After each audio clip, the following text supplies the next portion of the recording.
One of the most significant issues facing we, the Canadian people, is our identity.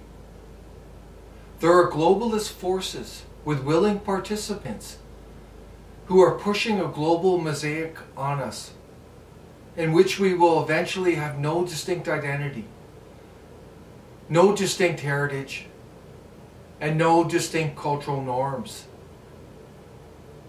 Our globalist identity would be all cultures, and thereby no culture in Canada. Our society would be divided by conflicting values and conflicting cultural practices, as we see already occurring today.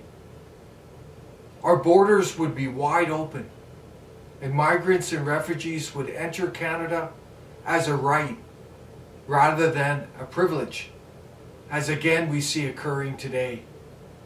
Our debt would continue to grow while the profits of globalist commercial banks grow. Again, we can see this today. The establishment parties in power would control by dividing, creating individual alienation and confusion over identity and values, and ensuring no nationalist leadership.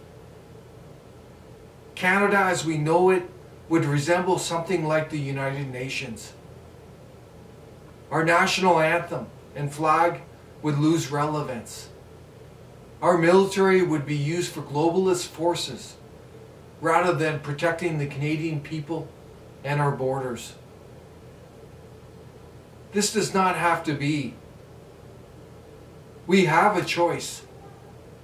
We can reject globalist forces by choosing a Canada that has a distinct identity, shared beliefs and values, and a shared way of life. In this Canada, elected officials serve fully the Canadian people and put our country first.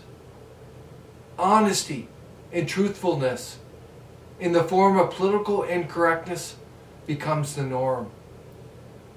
New arrivals to Canada come as a privilege, not as a right, and they fully integrate or leave.